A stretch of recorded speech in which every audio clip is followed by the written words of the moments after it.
CTV News at 5 with Tony Ryma and Rick Wyman with weather. Good evening. So glad you could join us on this Friday, August 15th. A big fire in downtown Sudbury last night. Multiple fire crews were called to a blaze at a triplex on Lloyd Street. Oh, that house is up in smoke and in flames. I really hope there's nobody in that house. Oh my Lord.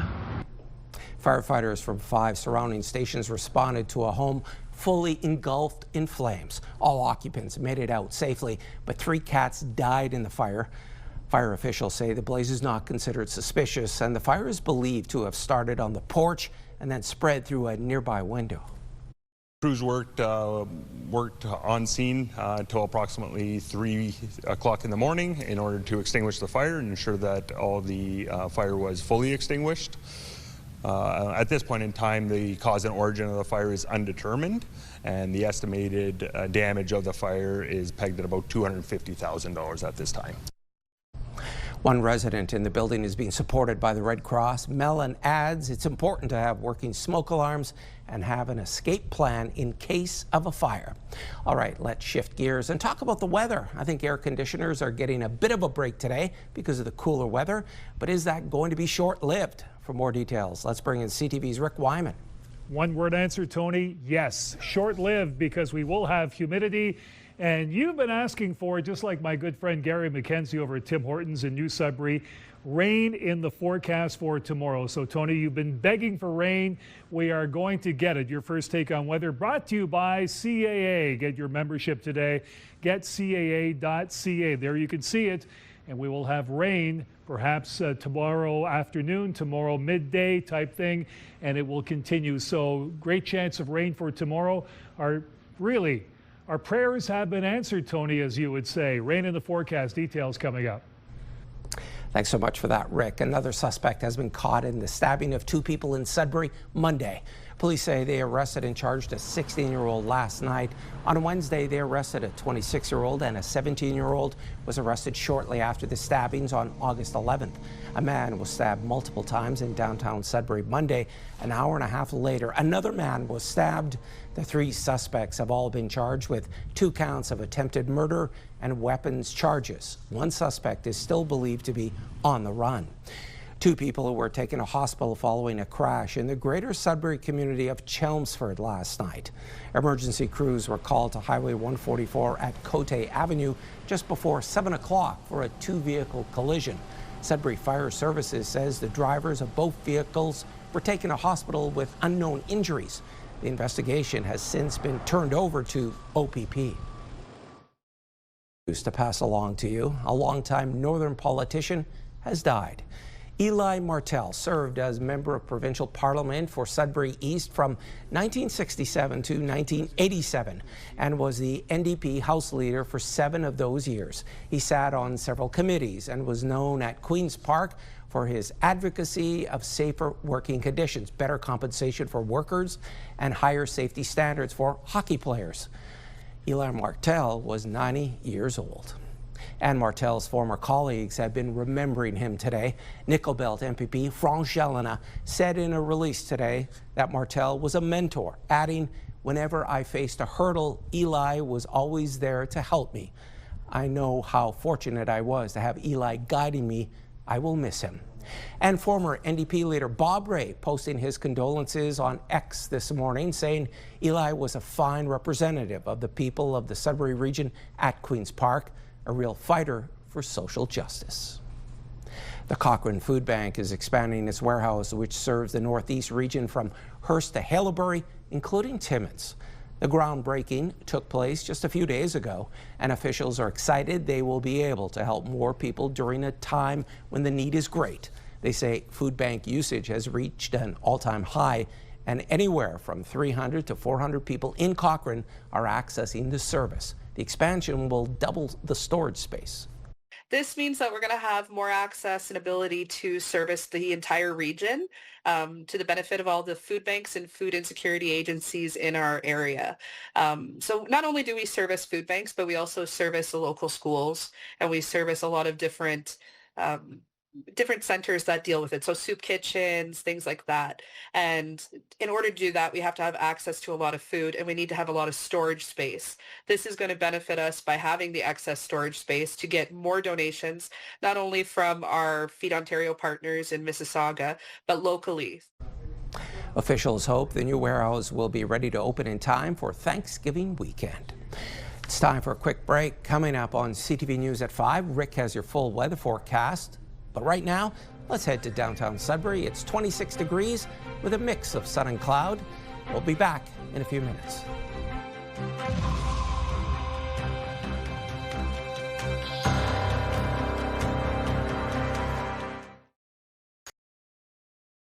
When you see it happen, send it to CTV News. Text 10400 from your screen to ours. Text 10400. Here we go with the weekend. It's finally here, and we've got rain in the forecast for the first time in, well, several weeks in Greater Sudbury, at least some sections. Forecast radar, you can see that precipitation moving in by early tomorrow morning, hovering over the Soo and, of course, Sudbury by about noon tomorrow, Timiskaming Shores as well, and continuing right through by the supper hours. So, again, some rain tomorrow. Great chance, 70% in Sudbury for tomorrow. So let's take a look. Risk of a thunderstorm, showers, and 70% chance of showers. High humidex as well for Sudbury Nickel Belt. Sunday, cooling off, sun and cloud 19. 19 on Monday, sun and cloud. Tuesday with the sunshine at 23 and some sun and cloud Wednesday, 25. So after a rough start, it does get better. Sault Ste. Marie, Algoma, chance of showers at 40%. High humidex as well. Sunday, we've got 21, a little cooler. Monday, some cloud at 21. 22 Tuesday with the cloud and some sun and cloud Wednesday, warming up to 26. All in all, not a bad run of a few days. Timmins, Cochrane, Kapuskasing, chance of showers, risk of a thunderstorm for tomorrow, 24. 18 on Sunday with the cool down, sun and cloud there. Monday, sunshine, 21. 22 Tuesday with sunny skies and some sun and cloud Wednesday at 24. Meanwhile, Timiskaming Shores and Kirkland Lake, chance of showers tomorrow, 70%. Yes, risk of a thunderstorm. Your expected high around 28, but warmer with the humidex reading, of course. Sunday, sun and cloud, 18, 20 on Monday, sunshine. More sunshine Tuesday, 22 and 25. I like this. Sun and cloud by midweek of next week. Your overnight lows will be quite comfortable for this time of the year. And in North Bay, West Nipissing, chance of showers at 70%, risk of a thunderstorm, high of 30, a lot warmer with the humidex, of course, tomorrow. Sun and cloud Sunday, 19 on Monday, sun and cloud.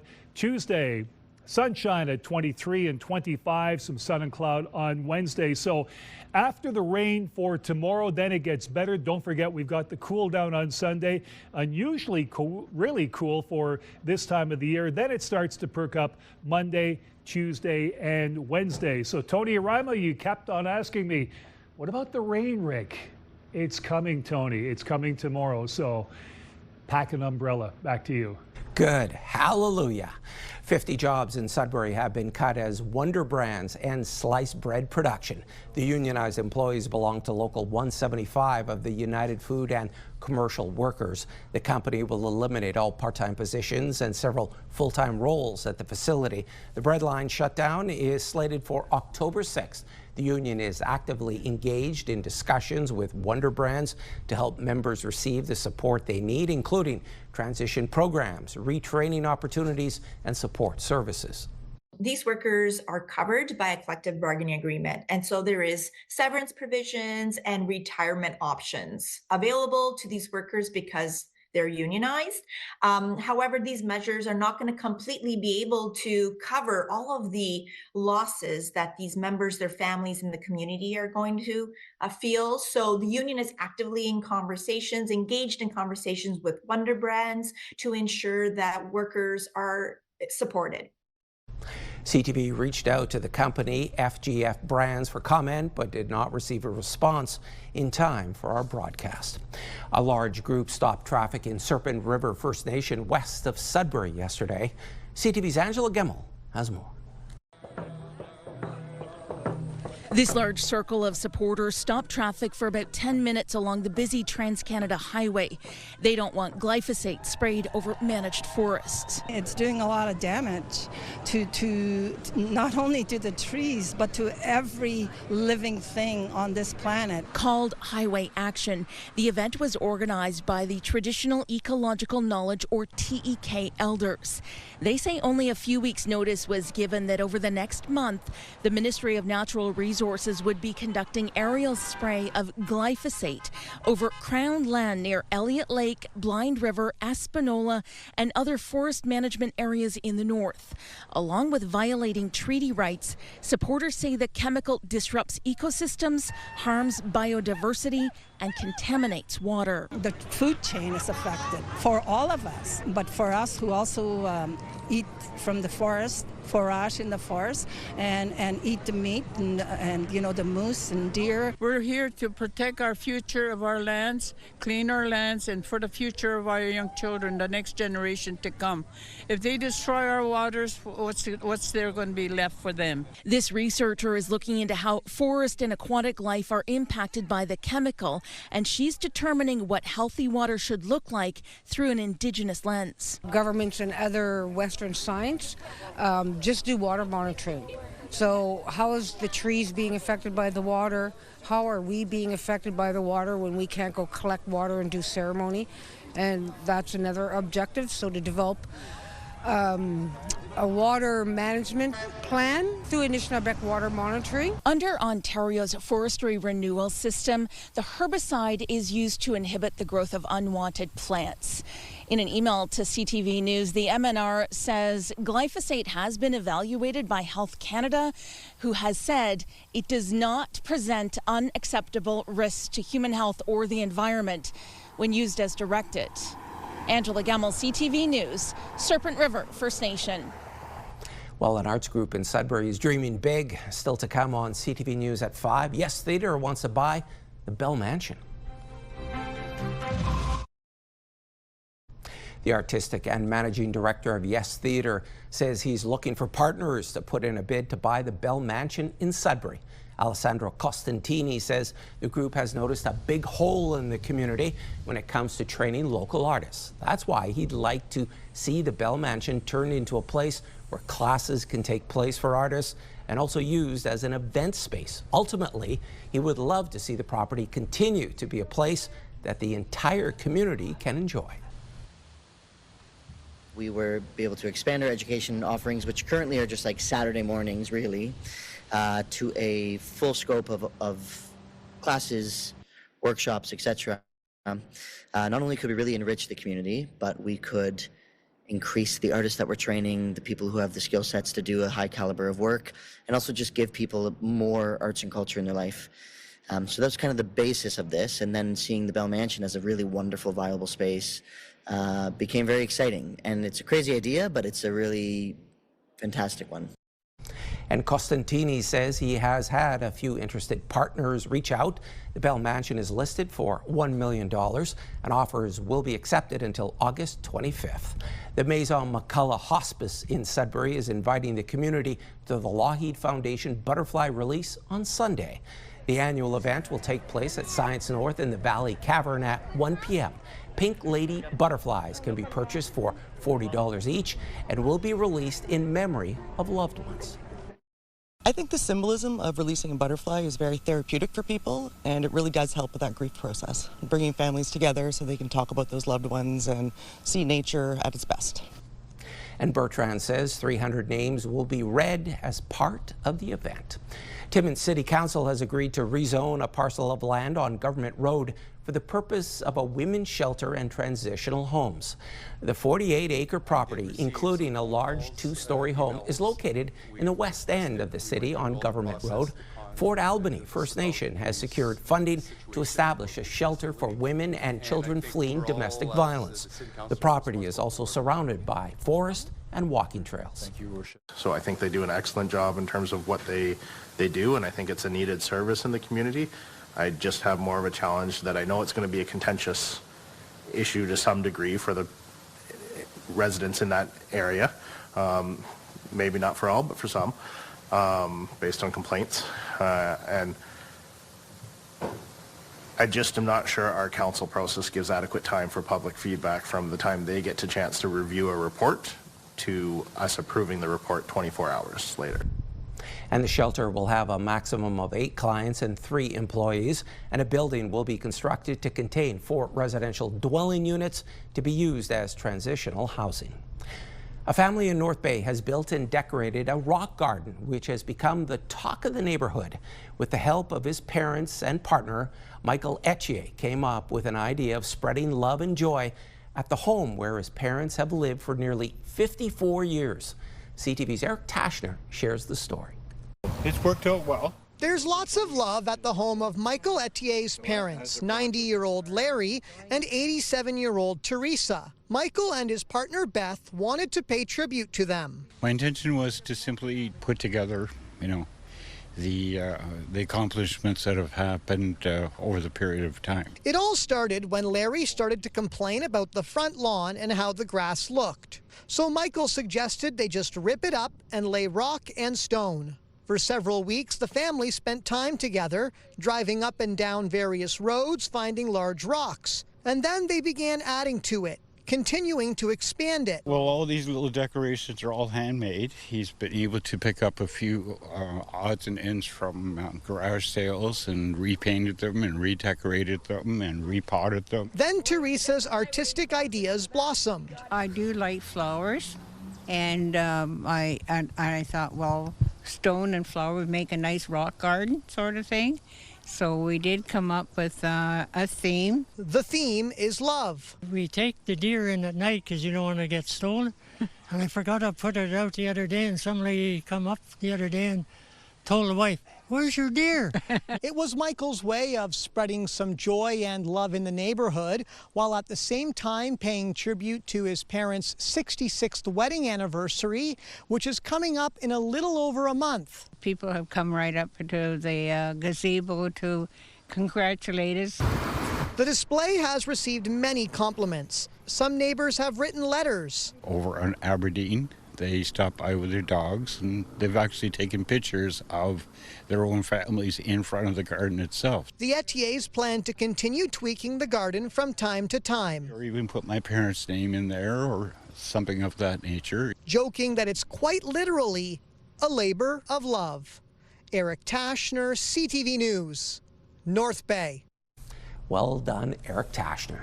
A fall fair near North Bay and a premiere in Sudbury. When we return, we'll tell you more in our Community Close-Up segment.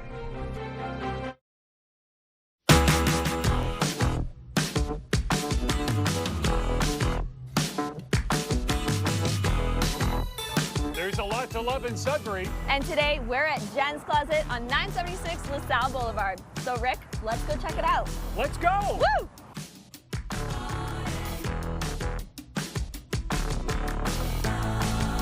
This has got to be one of the coolest stores. So while Rick shops, Jen, tell us about your store. So I opened up Jen's Closet because I absolutely love fashion. It's been my dream for many, many years to open this up, but I've had the best mentor ever. My mom, who has done this for many, many years. This is my mom, Eileen. She's been my mentor for many, many years. She had Pantorama, if everybody remembers Pantorama. Yes. My mom comes in once a week and does all my merchandising for me.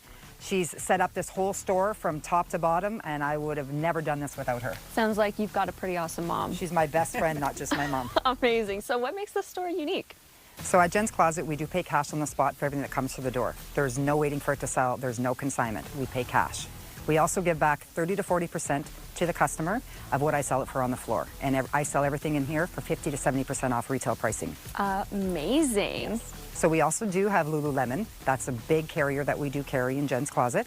I do sell my leggings for $35, and all my sweaters are anywhere between $55 to $70. Did you hear that? $35 for Lululemon. Yes. And I don't think I've ever heard of a thrift store ever giving cash on the spot here in the city. We do. So we pay cash on the spot, but we just implemented a 25% back to the customer if they do choose a store credit. Oh, so we can give you the cash, or you can turn to store credit. I love having that second option of the store credit. So where do you see Jen's Closet in 5 years' time?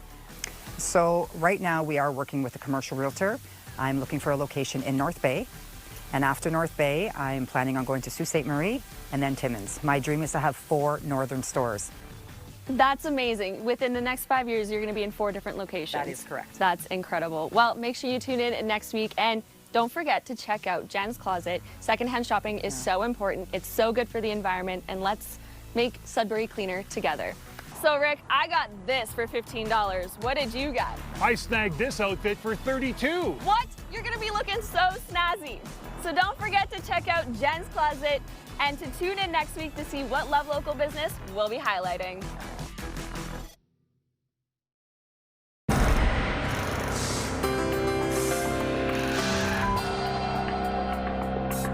The Sudbury premiere of BIPOC Stories for Change is tomorrow at the Indie Cinema.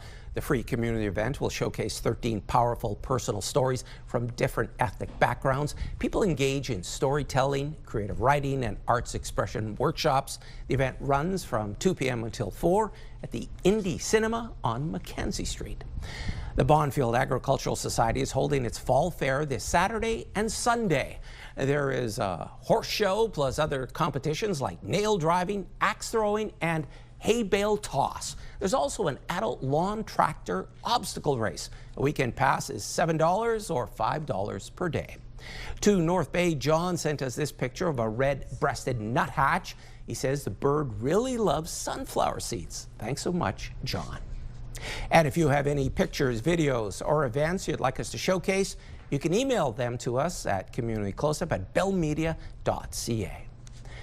A celebration of green and white flags in Sudbury last night as the city marked Pakistan Independence Day. Dozens turned out to the James Jerome Sports Complex for flag raising, speeches, and food.